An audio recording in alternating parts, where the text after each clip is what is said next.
शिव जी के आरती उतार ये पवन सुत बारी के कांचन थारी जी।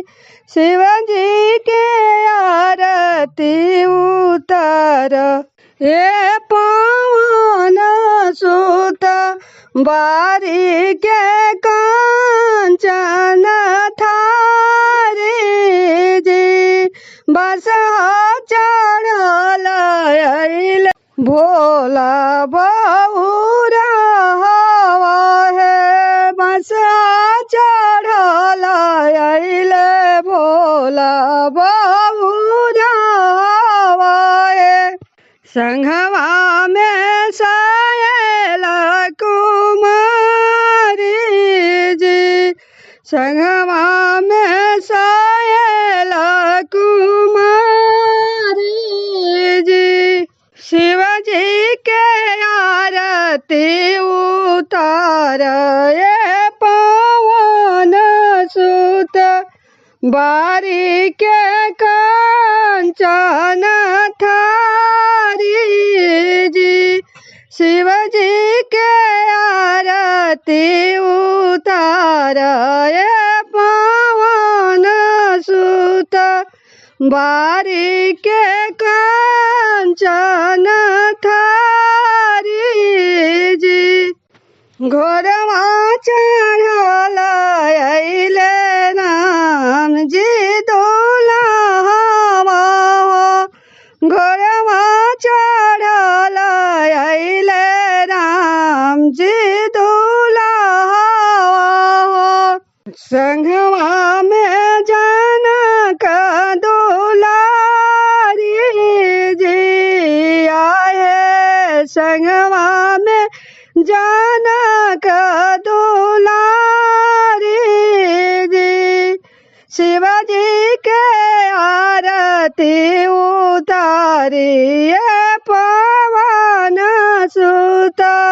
शिव जी के आरती उतारी ये पवन सुत आहे बारी के कांचन थारी जी।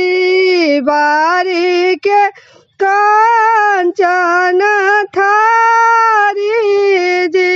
शिव जी के आरती उतारी ये पवन सुत बारी के कांचन थारी जी आए। बारी के कांचन थारी जी। शेरवा चढ़ल अइली मैया भवानी हो। शेरवा चढ़ल अइली मैया भवानी हो। संघवा में भैरव रखवारी जी। संघवा में भैरव रखवारी जी। शिव जी के आरती उतारी ये पवन सुत। शिव जी के आरती उतारी ये पवन सुत बारी के कांचन थारी जी। बारी के कांचन थारी जी। रंथवा चढ़ल अइले किशन कन्हैया हो। रंथवा चढ़ल अइले किशन कन्हैया हो। संघवा में राधा महतारी जी। संघवा में राधा महतारी जी। संघवा में रुक्मिणी महतारी जी।